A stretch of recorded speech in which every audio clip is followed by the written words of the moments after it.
In any emergency, there are actions you take first.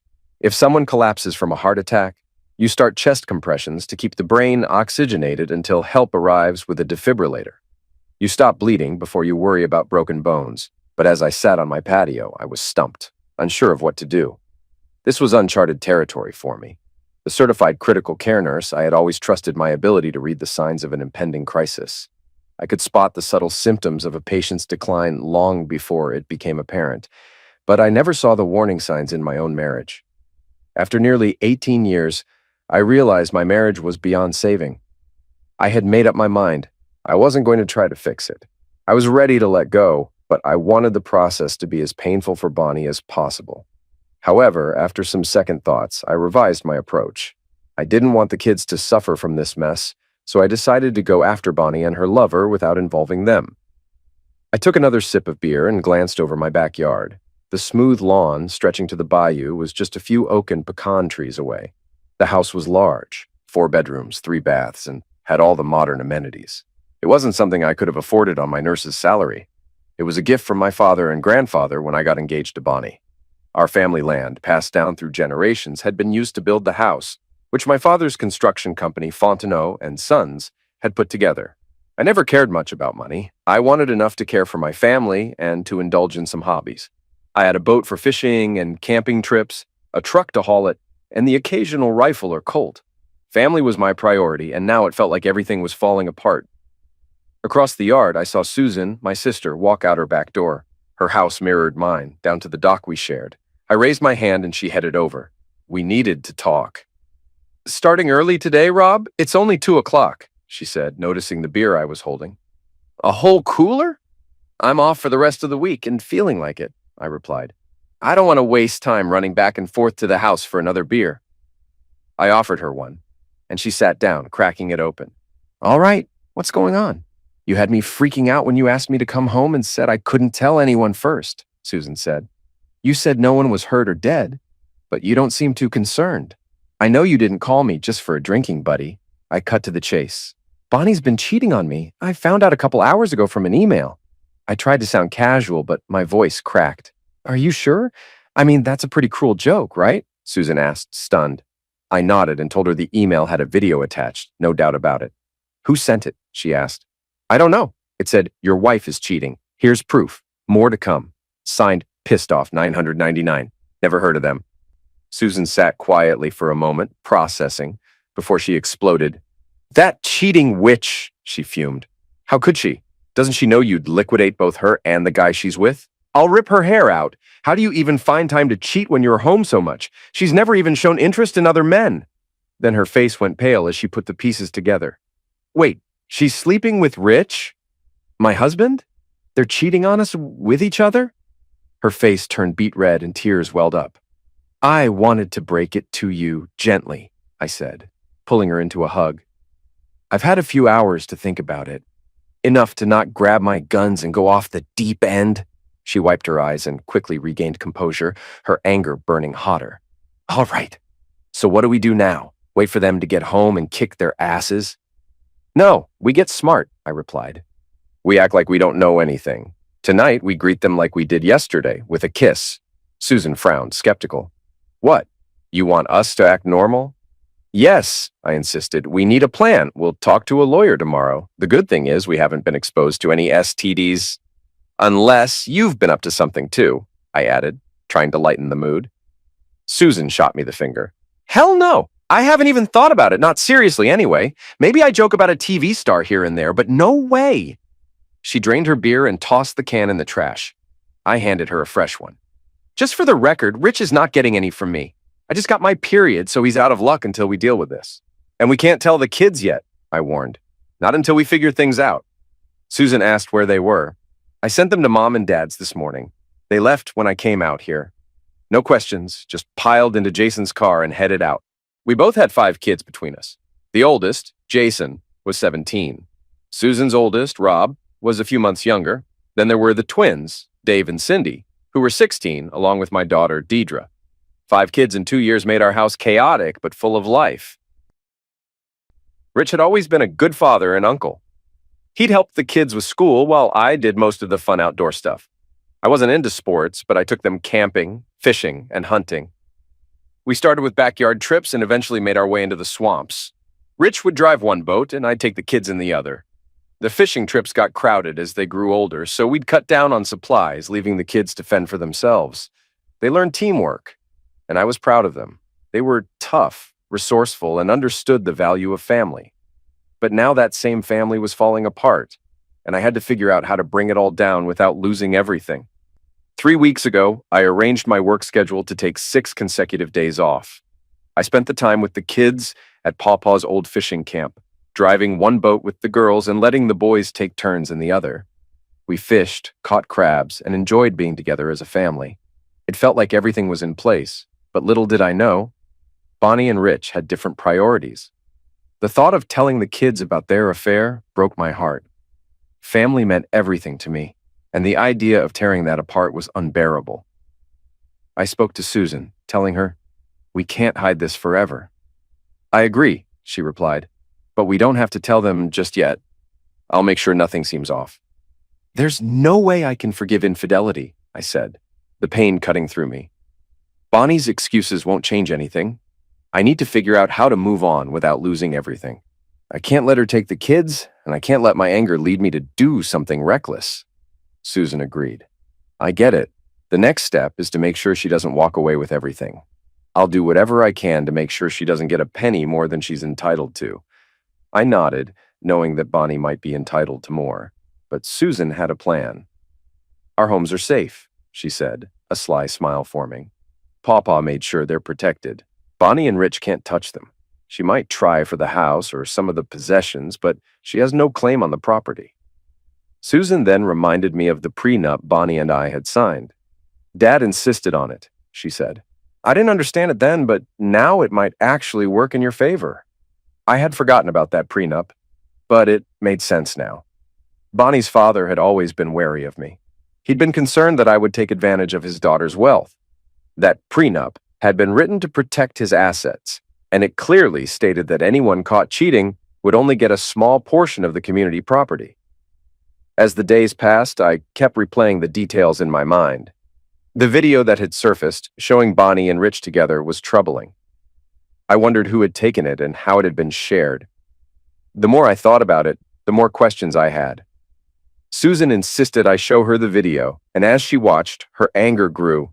"I can't believe this," she said, frustration and hurt in her voice. "Why would they do this? They clearly think they can get away with it." We both agreed that we needed to be strategic in how we handled this, and we needed to be careful about what came next. It wasn't just about dealing with Bonnie and Rich. It was about protecting ourselves and our family. After a while, Susan fell silent. I thought she was processing everything, but then I heard her sob. It broke me to see her in pain, and I couldn't hold back my own tears. We both sat there, feeling the weight of what was happening, realizing that nothing would be the same again. I wasn't really drunk that evening, but I played it up a little. Holding a half-empty beer, I greeted Bonnie at the door with a loud hug and kiss. I half expected her to pull away, but instead she kissed me back passionately. As I pulled away, I tried to catch a hint of anything unusual on her, any sign that something was off, but there was nothing. She was just as alluring as ever, and honestly, I was in the mood. But the anger I felt earlier quickly erased that desire. I suddenly felt disgusted, and my earlier arousal faded fast. I couldn't go through with it. Instead, I grabbed a beer and said, "Dinner's ready," abruptly ending our moment. The next morning, I watched Bonnie get into Rich's car as they headed off to work together. I called Susan. "How'd it go last night?" "No problem," she said. "We joked through it to keep things light. I was really close to losing it when Rich made his move, but I held back. He probably wants to see Bonnie today anyway." She laughed bitterly. "He's so lazy about love, though. Doesn't want to risk anything uncomfortable. So no surprises there." By 10 a.m., Susan and I were at the office of one of her colleagues, Jake, a divorce attorney. Susan handled most of the trusts and wills at his firm, and Jake had known us both for years. He agreed to represent us. "You're sure you have solid proof?" Jake asked. We assured him that we did, but preferred not to show him yet. "No problem, as long as you've got the evidence," he replied, then shifted to the legal side. "I looked over your prenups, and they're pretty tough." "I can't believe you signed something like that, Rob. Did you get legal advice?" "My dad insisted on it," I replied. He had me consult a lawyer before I signed, and he made sure Susan had the same agreement before she married Rich. Jake was impressed. You could have really put yourselves at risk if either of you cheated. But here's the deal. Cheating means you get only 20% of the community property. That's savings, bank accounts, investments. Everything else is off limits. Wait, what if Bonnie has money she didn't tell me about after we got married? I asked. That's community property too, Jake explained. But anything she had before your marriage is hers alone. As for things you've upgraded, like your houses or appliances, they're tricky. The houses are protected, but things like solar panels could be considered community property depending on how the money for the improvements was handled. So she only gets 20% of everything, right? I asked.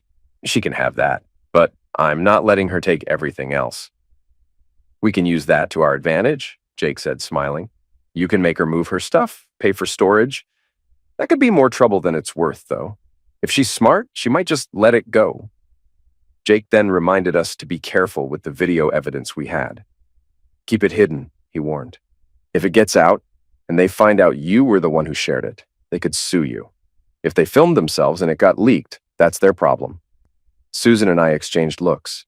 We talked about sharing the video with family and friends, but we weren't ready to deal with the fallout. We needed to know who filmed it first. The next step was setting the time to serve Bonnie and Rich with the divorce papers. I wanted to wait until Friday, let them stew all weekend without legal advice. But Jake, our attorney, advised against it. Dragging this out will just make it more expensive, he said. Instead, we chose Thursday at noon. He'd also be demanding full financial disclosures from both of them, something to keep them busy and stressed through the weekend. At first, Susan and I wanted to be there when they got served, just to see their faces. We even joked about inviting them to lunch as a setup. Jake quickly shut that down. Entertaining? Yes. Smart? Absolutely not.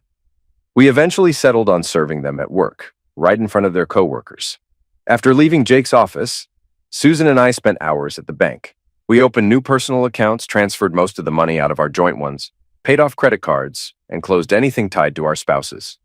There were no major debts to worry about, just small things.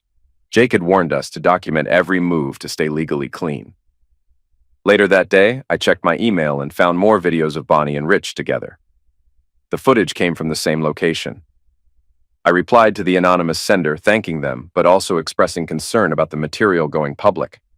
Privately, though, I wanted nothing more than for the world to see it. Still, I wasn't about to make a stupid mistake that could backfire legally. Soon after, I received an address, 9203 Victoria Street, apartment 201. When I visited the building, the receptionist wasn't interested in helping until I hinted that my brother-in-law might be involved in some shady business. She folded. In minutes, I had the lease information in hand. The apartment had been rented under the company Bonnie and Rich worked for, with Rich's signature all over it. Their secret hideout wasn't much of a secret anymore. I couldn't help but wonder how their employer would react when this came to light. When Thursday came, Bonnie's reaction was swift. 30 minutes after being served, she called me furious. "What is this, divorce? Are you serious?" she snapped. "I know about you and Rich," I said calmly. "I'm setting you free." Bonnie, still in denial, tried to flip the narrative. "You're unbelievable. There have been rumors, sure, but he's my brother-in-law. You're really buying this?" "I guess I am," I replied flatly. "You'll regret this. I'll take the kids, the house, the boat, the truck, everything. You'll be left with nothing but the bills," she ranted. I knew this reaction was coming. Susan and I had prepared for it. I stayed calm. "We'll see. I suggest you get an attorney." I paused. "Oh, and by the way, your things are being packed as we speak. Susan's handling Rich's. They'll be ready for pickup this afternoon. The locks have been changed and we've got restraining orders. You'll need to find somewhere else to stay until the court says otherwise." Her angry screaming trailed off as I hung up. 10 minutes later, Susan texted me. "Backyard, bring the cooler and fill it up." "That idiot Rich," she said, cracking open her beer. "He keeps denying everything. He claims we're just hearing rumors about him and Bonnie. He actually told me we've never even held hands in public. Can you believe that?" I nodded. "Bonnie said the same thing, but Rich is trying to cover up. He's acting like there's no problem, and he's making everything sound like a misunderstanding. I'm so mad right now," she continued. "If he were here, I'd kick his ass." She paused, shaking her head. "I told him to pick up his stuff, but only after calling first. I warned him I'd be answering the door with a tool. Jake's coming soon with 2 deputies, just in case things get heated. I wasn't thrilled about having deputies present, but Jake insisted. It's better to be safe than sorry, he said. If Rich does something dumb, you might end up in jail. Let the deputies keep things in check. Thanks for talking to the kids earlier, Susan said, her voice softening. I don't know how you managed it. I started crying just hearing you tell them. I couldn't have done it. We had told the kids together, explaining the situation as calmly as possible. I had expected to break down too, but somehow I stayed composed. The kids were surprisingly calm, though, Susan added. They seemed like they already knew. When you said, your mom and dad made mistakes and we can't ignore it, none of them seemed shocked. Do you think they figured it out already? I don't know, I replied. I didn't see it coming, but they seemed okay with it, at least on the surface. Just then, my phone pinged with a new message. I got an email. I wonder if it's from Pissed Off 999, I said. Check it, Susan urged. I handed her the phone, and after a few taps, she played the audio message. Can you believe Robert and Susan served us? Bonnie's voice crackled. They must have found out somehow. I can't believe this. Last night, Robert was all sweet, and now this. Rich's voice followed, calm. Relax. They don't know anything for sure. This is just some dumb rumor. We've never done anything wrong in public. If they go through with this divorce, they'll regret it. We'll make them pay. I let out a frustrated sigh. They really think they can get away with it, I said. That apartment Rich has been hiding for years. How long have they been planning this? We need to stay sharp. We have to protect ourselves just in case they're hiding something worse. Susan nodded, wiping her eyes. I can't stand the idea of Bonnie getting custody of Jason and Deidre or living in your house until Deidre's 18. That's just not fair. She buried her face in my shoulder. I'll fight for this. We're going to come out ahead somehow. The kids had been busy packing Bonnie's things when we returned home. Deidre and Cindy had already filled a few bags. Make sure to photograph everything, I reminded them, noting the bags would count against Bonnie's share of the community property. We checked in with the boys, who were almost done packing Rich's things. Rob, Rich's son, was throwing clothes into a duffel bag, looking more careless than usual. I couldn't help but smile. They had my back. I was glad the kids were focused and helping out, even if it meant doing some things I wouldn't have done myself. On our way home, Bonnie's text came in. I called Jake immediately. Within minutes, he showed up, along with 2 deputies. As we waited, Bonnie and Rich pulled up. Behind them was someone I wasn't expecting, Boudreaux Landry, a loud, arrogant bully from school. He was the last person I wanted to deal with, but here he was, grinning.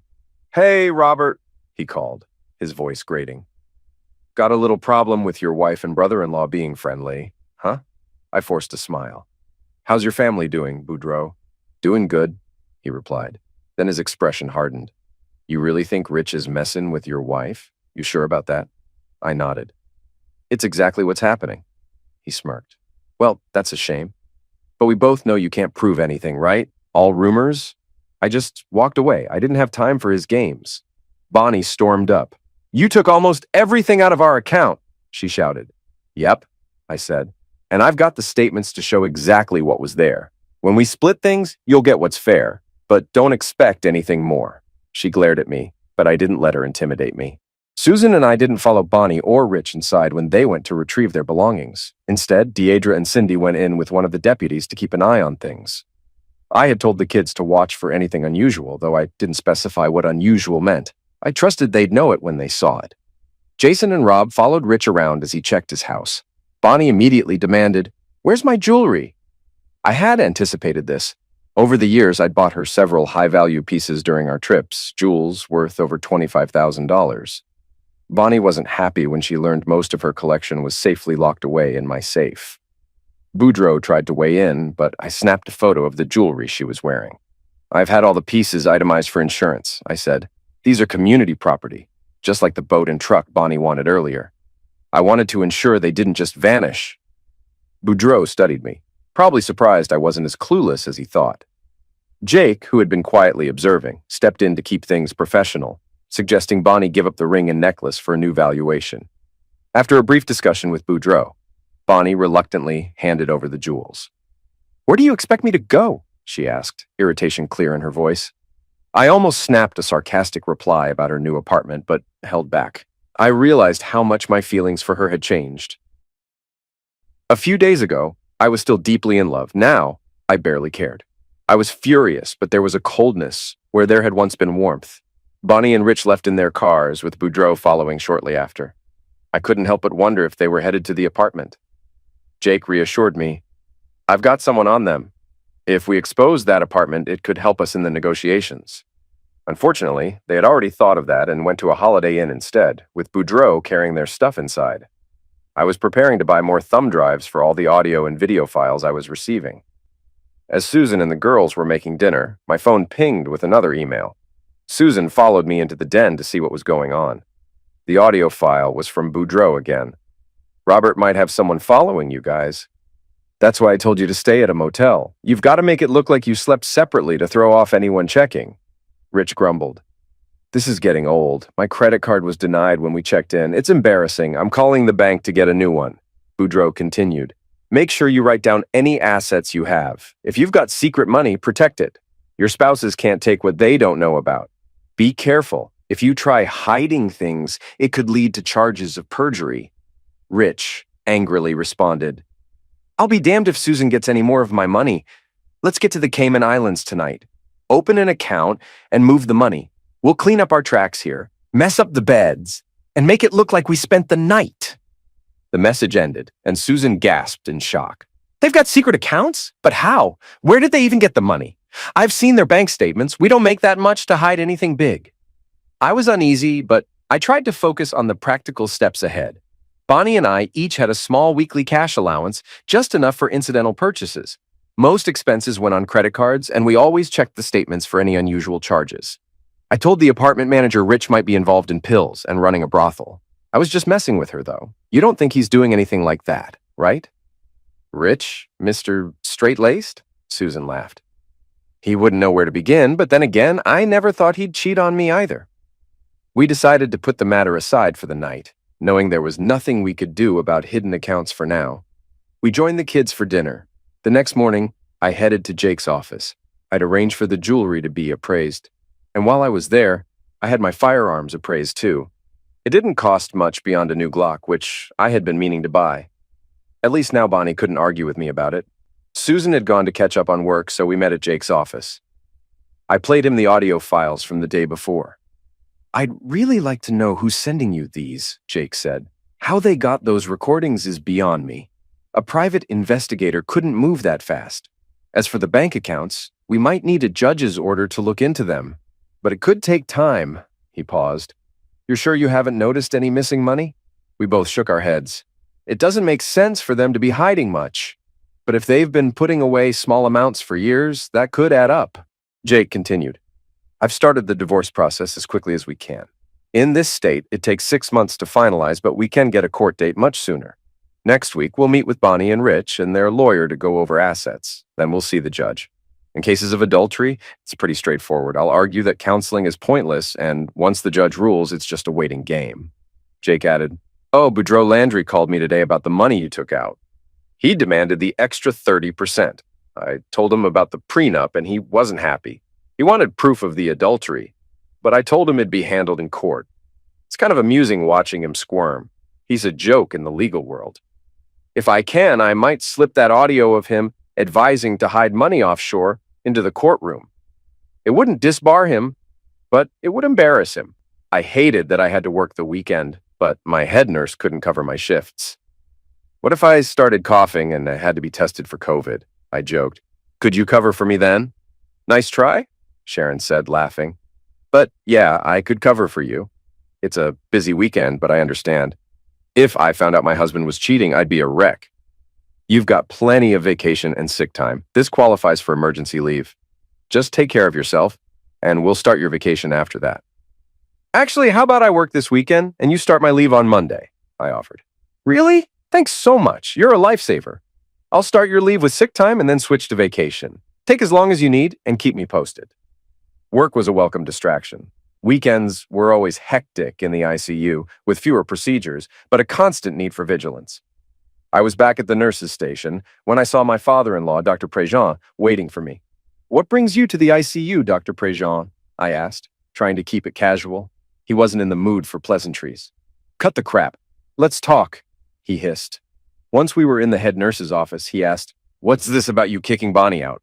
I heard she was crying to her mom last night." I didn't sugarcoat anything. "Bonnie's having an affair, and it's with my sister's husband. I'm dealing with a family crisis," I replied, hoping to get through to him. John was taken aback. "She told us it was just office gossip, that they ride to work together, but it's nothing," he said. I opened up, knowing it might earn me some respect. "I've got proof. Audio and video, clear evidence. I never would have acted on a rumor, but this, I can't ignore it."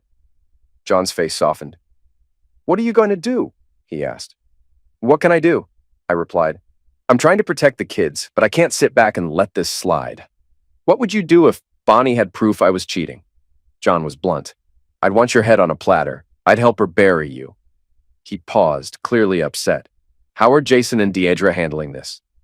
"We've talked, but they're not as distraught as you might think. They've got their cousins to lean on. They seem to be taking it in stride, almost like they expected it. They'll need help later, but I don't think they're ready to talk to you yet." "I'm sorry, Robert," he said quietly. "I didn't know, but I'll protect the kids first. After that, I'll support Bonnie in terms of her needs. I'm not condoning her actions, but I'll back you if you have proof." I appreciated his honesty, and he left the office, visibly shaken. That evening, Susan and I had to tell our parents. It wasn't easy. My dad asked if I had proof, and I confirmed that I did. He was more concerned with the kids' well-being than with our feelings. He agreed to support us, but in our culture, kids always came first. By Wednesday, we were gathering our assets. A financial arbitrator was appointed to review everything. I'd provided details of my income, along with a pay stub from Bonnie. Turns out, her monthly salary was around $5,000, which was close to mine. Jake said this would help eliminate alimony, even without the prenup or proof of infidelity. Susan struggled to get the tax documents, as Rich hadn't filed them properly. She was relieved when Jake confirmed she'd likely get a substantial monthly maintenance payment. Then, Boudreaux, Rich, and Bonnie arrived for the asset meeting. Bonnie's glare shocked me. She was angry, but not at all apologetic. It was clear she hadn't expected this confrontation. Rich, on the other hand, looked uncomfortable but tried to remain neutral. The court official introduced himself and his assistant, who would be recording everything. "We'll start by having you sign affidavits stating your testimony is truthful, and anything you say will be entered into evidence. The goal today is to list your assets and income. The judge will review them and decide on property division. We won't discuss prenuptial agreements today, but I understand it's a factor." They began with vehicles, firearms, and household items, which took only minutes. Bonnie's jewelry was appraised, revealing it was worth more than my truck and tools combined. Boudreaux insisted that the solar system be treated separately, which Jake noted. The 401k accounts were considered since we had been married over 10 years, despite my assumption they were excluded. When the money itself was reviewed, I entered the statements reflecting my taking 80% of the funds. Then, the same was done for Susan and Rich. Mr. Jacobs, the auditor, then raised a concern. "There's a big discrepancy between Mrs. Fontenot's reported income and what's on the tax filings from the last 2 years. He pointed out that Bonnie had reported $140,000 annually, while I had estimated her income to be $60,000 based on pay stubs. My shock was clear as I exhaled. "What the hell?" I explained that Bonnie and Rich had insisted on a new accountant, one of their clients, and that I hadn't paid much attention to the returns. Bonnie's face turned red as Jacobs continued, explaining that Bonnie's bonuses of $80,000 each year accounted for the extra income. Meanwhile, Rich's bonuses were around $110,000 each year, and he'd netted around $80,000 annually. "So where's the money, Bonnie?" I asked angrily. "That explains why you both went to the Cayman Islands last Friday. You were hiding it." Bonnie froze before blurting out, "How did you know? Are you following me?" "No need to follow you," I replied. "You did it yourself." I explained how we used a phone locator app to track the kids' whereabouts. When they couldn't reach Bonnie, they checked and found her off the grid most of the day. Using flight info, we deduced she and Rich had gone to the Caymans. On Monday, the kids found they were in Baton Rouge, likely moving the money. Jake stepped in. "Boudreaux, we can get the statements for those accounts, and it's illegal for an attorney to advise his clients to hide assets offshore. This is a felony." Bonnie started crying, and Rich grew visibly worried. Boudreaux, flustered, denied any wrongdoing, but his face said it all. Susan asked, "Can we force them to return the money?" Jake confirmed we'd get our share, even if it meant garnishing their wages. "You'll get 80% of the funds once we prove infidelity in court." Bonnie's outburst surprised us all. "There's no money left! It's gone!" Rich tried to quiet her, but she accused me loudly. "You stole it!" I calmly responded, "I didn't know about the money until recently. How are you going to claim you spent it or gambled it away?" Bonnie insisted they tried to transfer the money in the Caymans, but the transfer was rejected. They had gone to Baton Rouge to investigate. She claimed the money had been transferred a week ago, but there was no record of where it went. Jacobs offered to investigate the Baton Rouge account, saying he could get results quickly and would enter the findings into court records. When Bonnie and Rich left the room, Susan and I were left with lingering questions. "Where did the money go?" she asked, clearly frustrated. I shrugged, unsure but thinking, one more mystery. Somehow, Jake and Boudreaux fast-tracked our case. I suspected Bonnie and Rich pressured Boudreaux to get us before the judge quickly. After a week at the Holiday Inn, they moved into an apartment. I imagined their struggle with finances and laughed at the thought of their secret love nest. The few $1,000s they had wasn't going to last, especially with Boudreaux's hefty retainer. All 5 kids insisted on attending the hearing, and I agreed. They were directly impacted by the divorce. Jake briefed us on the process. Judge Guidry preferred a semi-formal approach and would sit near us at a table, not behind the bench. We were to sit in a triangle with the kids at the tip of the diamond-shaped gallery. When the judge entered, we all stood, following Jake's lead. He asked for respect and warned that disrespect would get us kicked out. After reviewing both cases, Judge Guidry addressed the adultery accusation. He explained that while adultery doesn't affect divorce in Louisiana, prenuptial agreements did. He then discussed discrepancies in cash assets and alleged attempts to hide funds.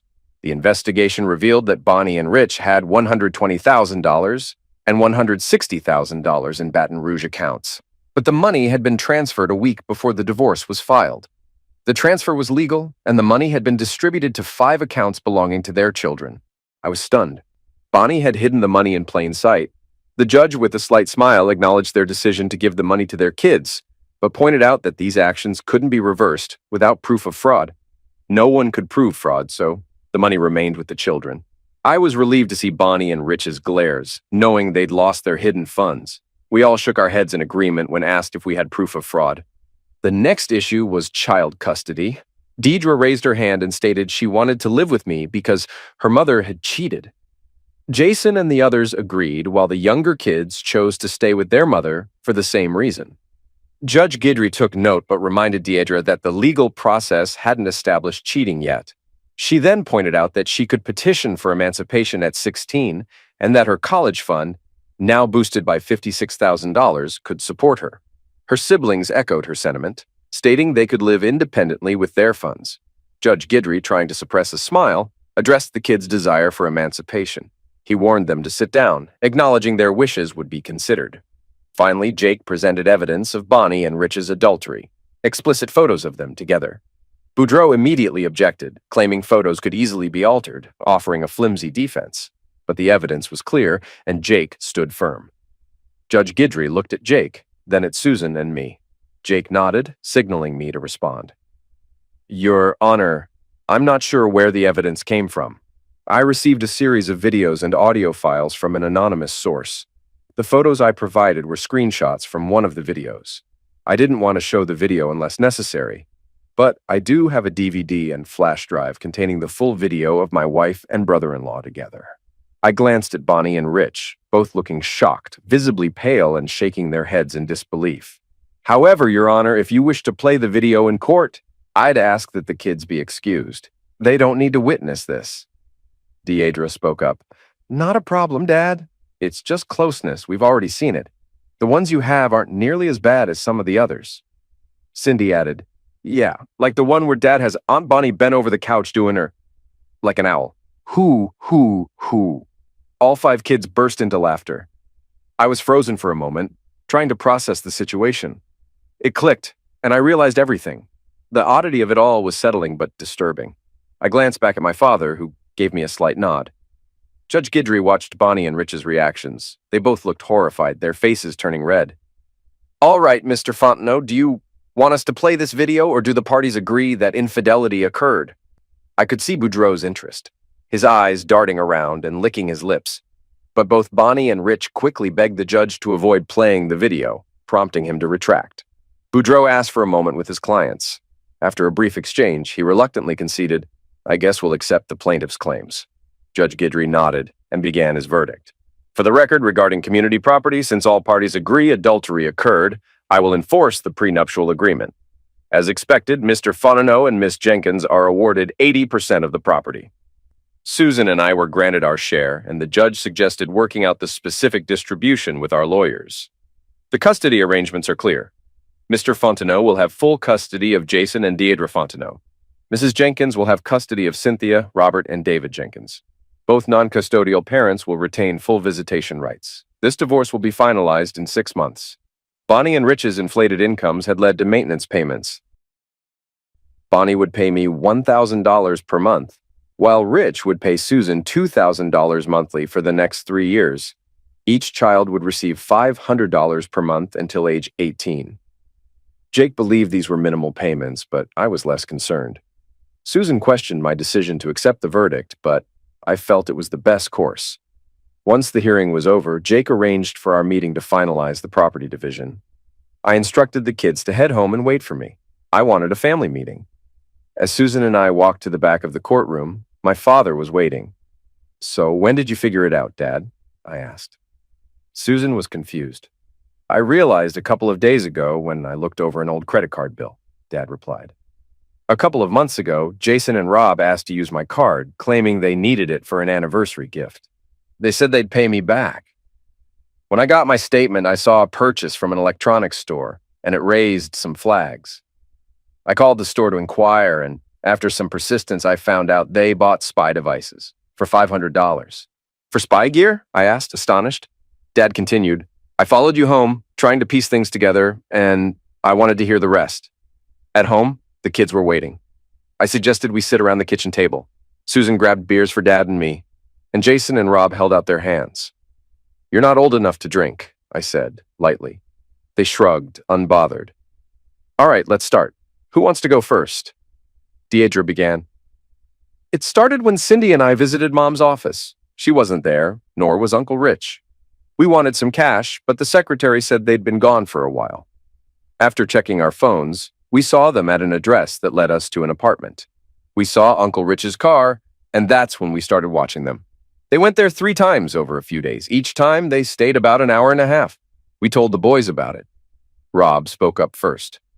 "We found these little bugs online that can be placed in cell phones. Once you download the app, it operates like a phone call running in the background.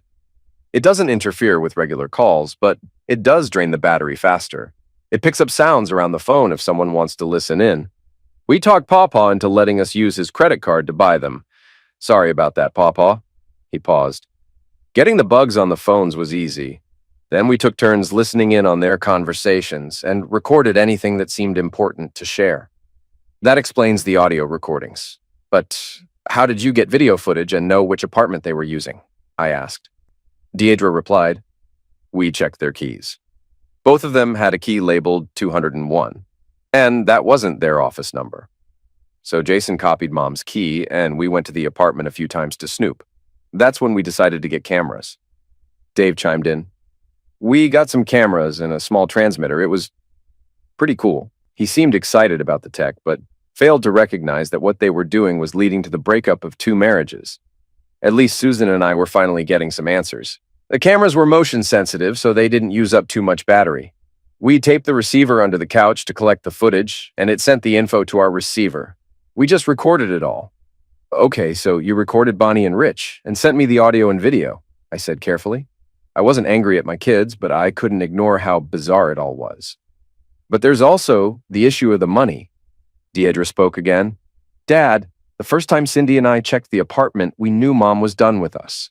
Not gone, but she wasn't coming back to how our family was. They had clothes there, mainly underwear, and I recognized some of Mom's outfits.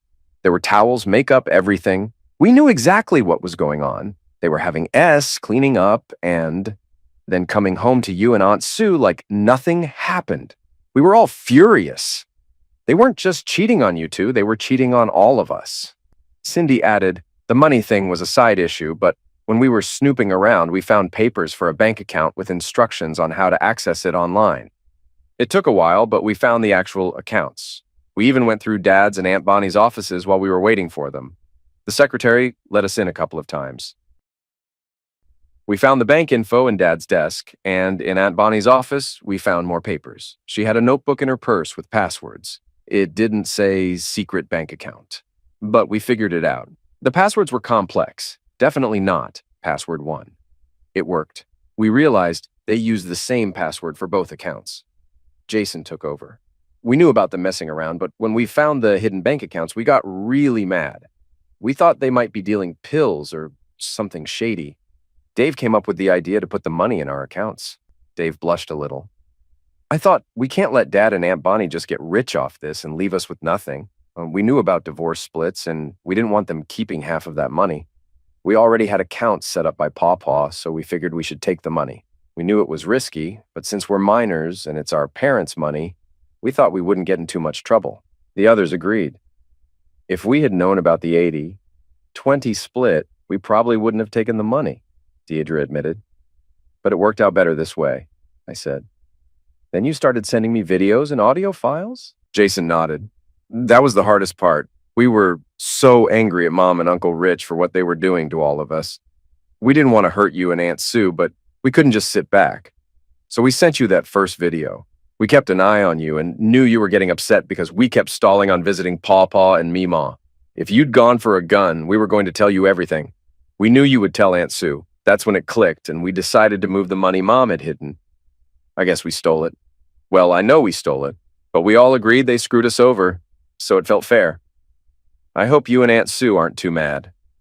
I looked at Susan, who was clearly stunned by everything. With a grin, I said, I just hope none of you kids ever get mad at me and Sue. But if you pull a stunt like you did with your mother and Rich, I swear I'll beat you to death, though it'll probably be with my walker when I'm in the old folks' home. They all chuckled at my light-hearted threat. Deidre smiled and replied, You'd never have to worry about that, Daddy. You'd never screw the family over. Us Cajuns always stick together. Here's something I don't get, my dad interrupted. You bought those bugs for the phones using my credit card, and those were expensive. Where'd you get the money for the video cameras? Jason answered, Oh, those cameras were about $500 each because they could record full video with sound and had motion and sound sensors. We got 5 of them.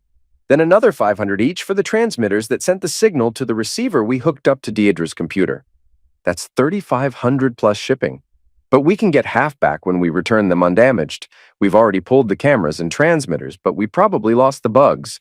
As for the credit card, we used Dad's Visa. I didn't have a Visa, so I was confused. Jason added, You do now. I applied for one and forged your signature. It has a $10,000 limit. We bring in the mail every day, so it was easy to hide it, Deidre added. Cindy and I set up the pissed-off 999 email account. Rob came up with the name since he said what Mom and Uncle Rich did really pissed him off. The kids all smiled proudly, seeing Susan, Dad, and me impressed. So the bugs are still active?